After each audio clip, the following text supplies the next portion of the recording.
For more than a century, Hollywood has been fascinated by the dead. Actors, directors, and studio executives secretly experimented with séances, spiritualism, occult rituals, and things they couldn't explain. Some stories became scandals. Others disappeared into police files and studio archives. But Hollywood's obsession with bringing the dead back never really ended. From the 1920s secret parlors to modern screens, this is the documented history of cinema's darkest fixation. You are walking down Sunset Boulevard back in 1926. The silent film era is at its absolute peak, but behind all the velvet curtains and golden age glamour, Hollywood had a dirty, pitch-black secret.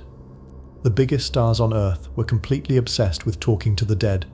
It all kicked off when the unimaginable happened.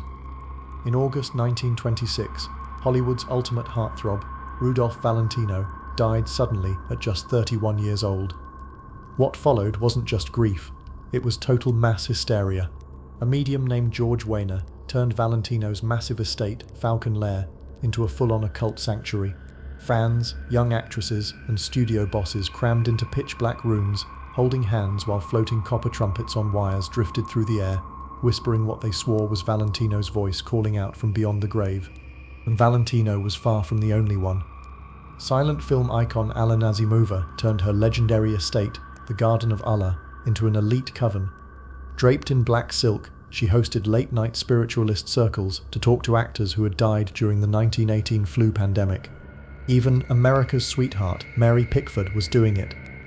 Behind the gates of her famous Pickfair mansion, Pickford was spiraling after her mother passed away. She was hiring mediums to perform rituals in complete darkness, desperate for any physical sign that her mother was still out there.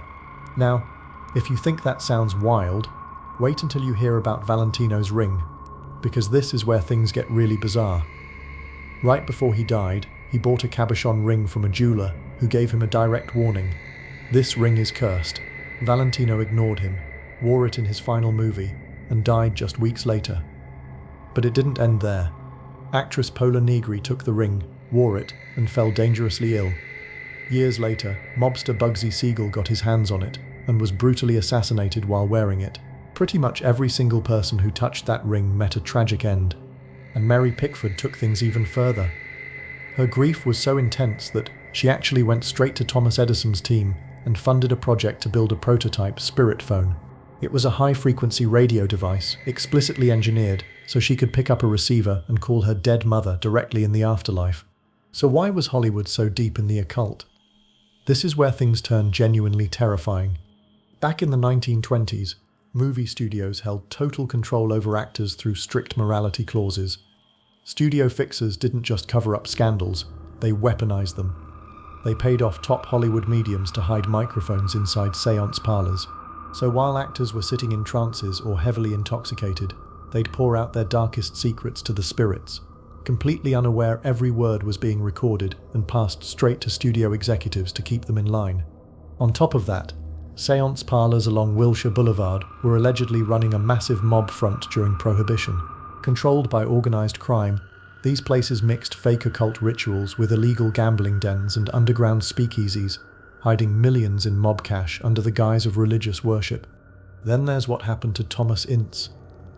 When the film pioneer died mysteriously in 1924, after a party on media tycoon William Randolph Hearst's luxury yacht, rumors exploded. Local spiritualists claimed Ince's ghost actually came through during a séance and named his killer. The moment that got out, Hearst's media empire stepped in. The mediums involved were threatened, paid off, or run out of Los Angeles overnight. Hollywood was building its empire on gold, illusion, and the voices of the dead. And as the 1920s came to a close, the séances were only getting darker. If you thought 1920s Hollywood was unhinged, what happened next takes us down a rabbit hole so bizarre, it sounds like a psychological thriller. But every single word of this actually happened. Before his tragic death on Halloween 1926, the legendary illusionist Harry Houdini made a secret pact with his wife Bess. Houdini had spent his entire career publicly exposing fake mediums, but he made a promise. If anyone can escape death, it's me. They agreed on a secret 10-word code known only to the two of them. which decoded was, Rosabelle, believe. If a spirit medium ever claimed to speak to Houdini from beyond after his death, they had to deliver that exact phrase. Otherwise, it was a total fraud. For years, mediums tried and failed. Then, in 1929, came a massive betrayal. A famous medium named Arthur Ford made global headlines claiming Houdini's spirit had broken through during a trance and uttered the secret code. The media exploded, but the truth came out later. Ford had secretly bribed Bess's nurse while Bess was bedridden and delirious with a severe flu, stealing the secret code straight out of her personal locked diary. Fast forward to October 31st, 1936, the 10th anniversary of Houdini's death. Bess staged the final official séance on the roof of the iconic Hollywood Knickerbocker Hotel. Thousands of people jammed the streets below, while a live radio broadcast beamed the whole eerie event across America. And Bess's grief wasn't just intense. It had turned into a full-on obsession. She kept a candle burning in front of Houdini's portrait for 3,650 consecutive days, 10 full years without letting that flame go out once.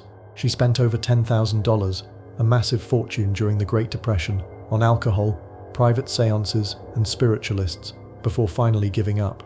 How that 1936 Knickerbocker roof séance ended will give you actual chills. After hours of waiting under cold spotlights, Houdini's manager, Edward Saint, turned to the crowd and announced, "Houdini did not come through. I do not believe that Houdini can come through." At that exact second, during Los Angeles' driest month of the entire year, a violent, freak thunderstorm slammed right into the hotel roof. A bolt of lightning hit the building, drenching the crowd and instantly killing the power across the whole block. People scattered in sheer panic. So what was really going on behind the scenes? History says Houdini died from a ruptured appendix after a student hit him in the stomach. But there's a huge theory that a syndicate of Hollywood mediums, whose multi-million-dollar fraud network Houdini was actively destroying, hired someone to intentionally poison his food, using the punch as a cover story. There are also strange reports of government intelligence officers spotted in the crowd atop the Knickerbocker. Theorists believe early military operators used the séance to analyze mass hypnosis and group suggestibility, research that was later funneled straight into CIA mind control programs. Or maybe it was all just a genius marketing ploy. Insiders allege that Bess and her manager manipulated the public's obsession with these séances to keep Houdini's name in global headlines, securing lucrative film rights and book deals during economic ruin. Houdini took his deepest secrets to the grave. But as the 1930s rolled on, Hollywood wasn't backing away from the occult.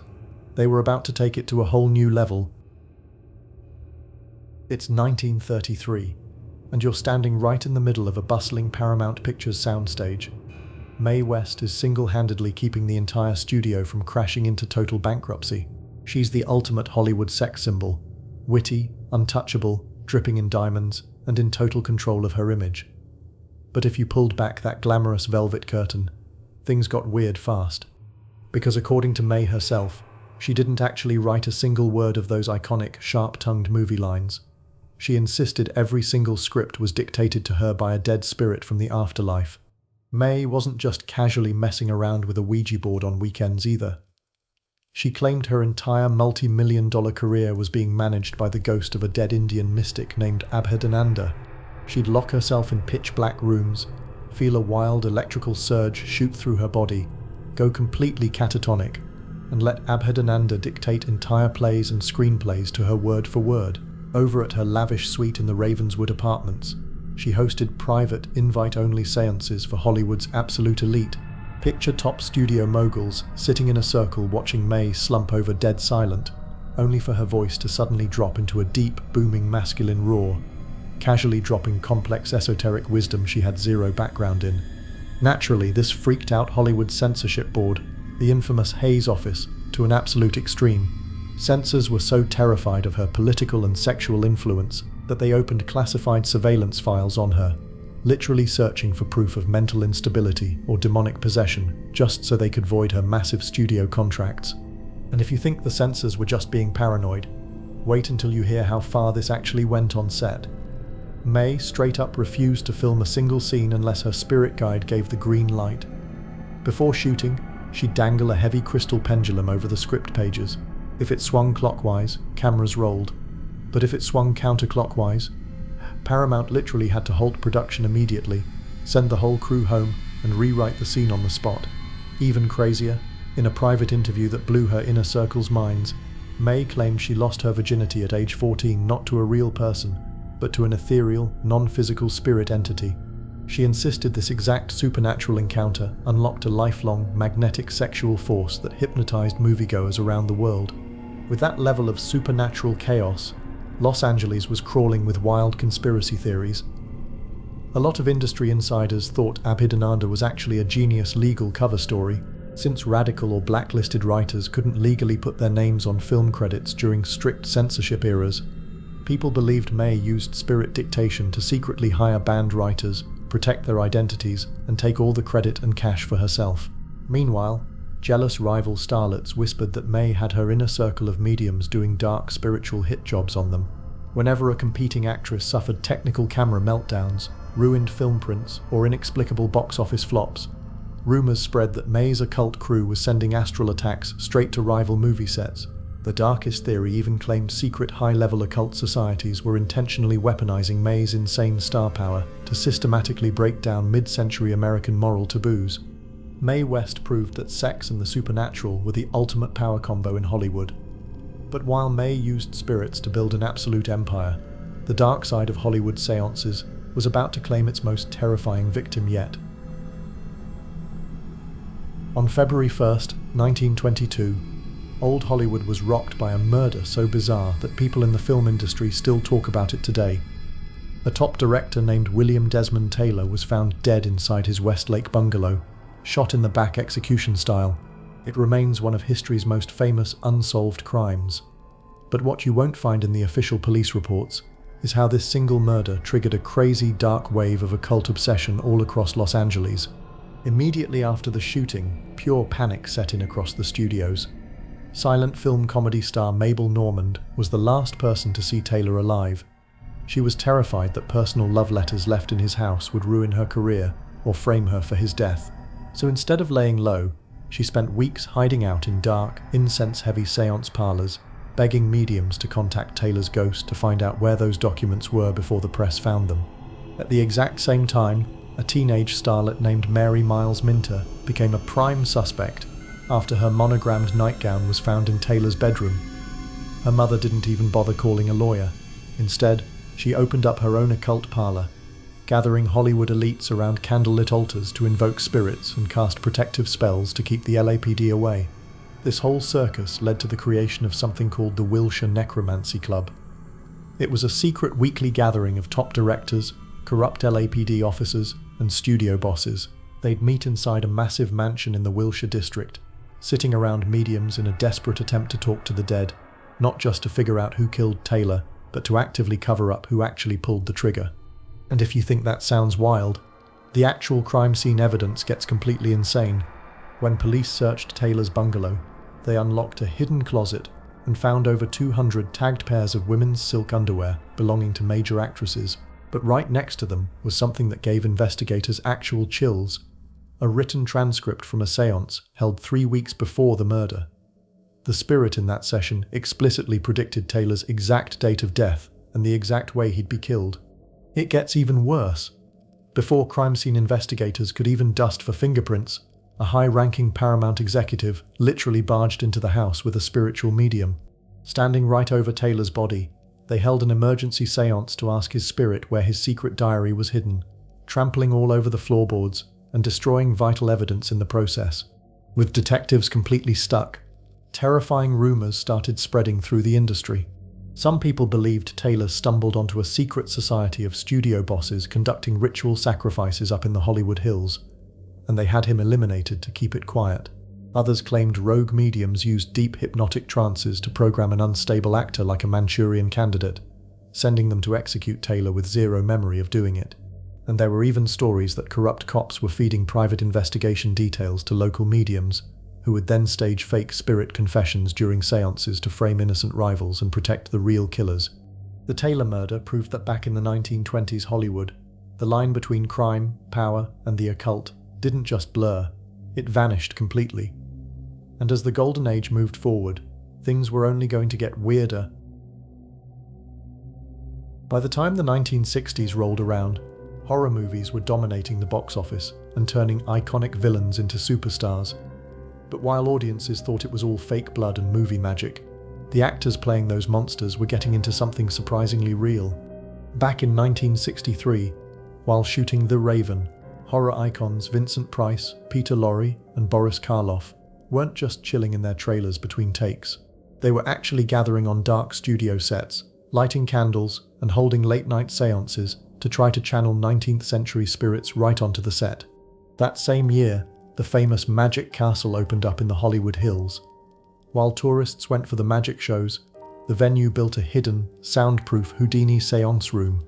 Behind locked doors, Hollywood's elite would sit around heavy mahogany tables to experience floating objects, strange voices, and physical spirit encounters. Even silent film royalty got sucked into it.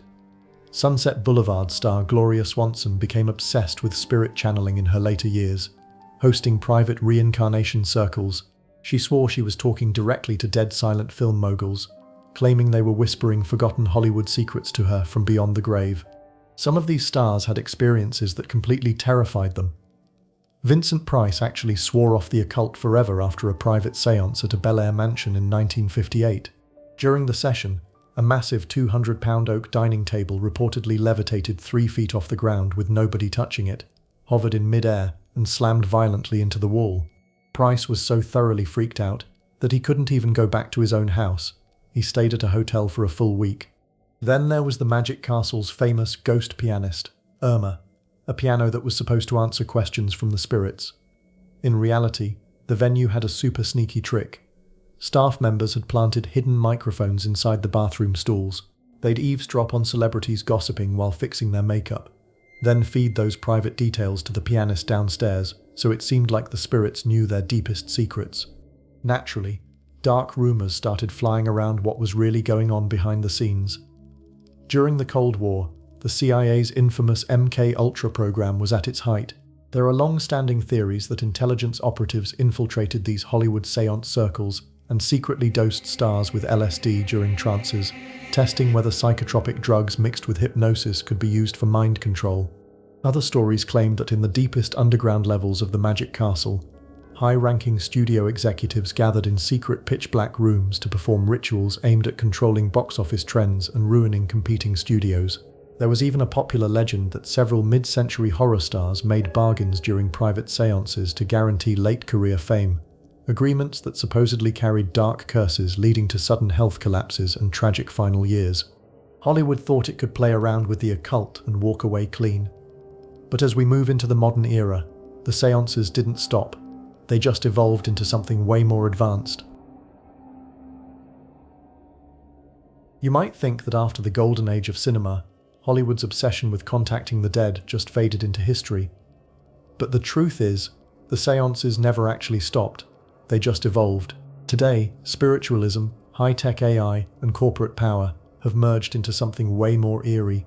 In modern-day LA, spiritualism isn't just some retro trend. It's a multi-million-dollar industry. A-list stars like Nicolas Cage, Keanu Reeves, and Demi Moore have quietly spent fortunes hiring high-profile mediums to perform full-scale exorcisms and house cleansings on notoriously haunted mansions. Infamous locations like Sharon Tate's former residence or Valentino's legendary estate, Falcon Lair, are still major hotspots for paranormal cleansings. But working as a medium for Hollywood's elite comes with a terrifying risk. Back in the late 20th century, a disturbing string of prominent celebrity psychics met mysterious, unsolved ends. Between unexplained poisonings and sudden vanishings right after private sessions with studio execs, rumors started spreading that knowing too much about an A-lister's spiritual secrets was basically a death sentence. And today, movie studios have pulled off what 1920s mediums could only dream of: digital necromancy. Using advanced CGI and AI voice cloning, studios are literally resurrecting dead stars like James Dean, Peter Cushing, and Carrie Fisher, bringing them back to act, speak, and perform on the big screen long after they were buried. If digital ghosts sound dystopian, wait until you hear the real-world stories behind modern Hollywood occultism. Nicolas Cage actually took his method acting to a bizarre paranormal level while getting into character for Ghost Rider. He He bought a real 19th century human skull at an auction, kept it sitting on his nightstand, and reportedly ran middle-of-the-night séances with it to channel dark energy directly into his performance. And studios saw this whole trend coming, so they got their lawyers involved. Modern actor contracts now actually include post-mortem séance clauses. It's a legal rule that strictly forbids an actor's family or estate from hiring a psychic after their death to claim the actor's ghost came back from the afterlife to revoke their digital image rights. When you connect the dots between 1920s table rapping and 21st century AI, the conspiracy theories get pretty wild. Researchers point out that landmark séance spots, like the Knickerbocker Hotel, the Garden of Allah, Hollywood Forever Cemetery, and Falcon Lair, aren't located randomly. They actually line up along a precise geometric energy grid across LA, which theorists claim was designed to manipulate media consciousness on a global scale. Others argue that Hollywood's elite transitioned from old-school mediumship into ultra-advanced digital and metaphysical longevity research, aiming to preserve their likenesses and power forever. And deep in the Hollywood underground, there are persistent rumors that executive inner circles still run the exact same ancestral séance rituals started by 1920s studio heads, keeping an unbroken chain of occult power going across generations. From floating trumpets in pitch-black rooms back in the day, to hyper-realistic AI ghosts on IMAX screens today, Hollywood has spent 100 years trying to pierce the veil between the living and the dead. The tech changed from ectoplasm to pixels, but one thing hasn't. In the entertainment capital of the world, the dead never really get to rest.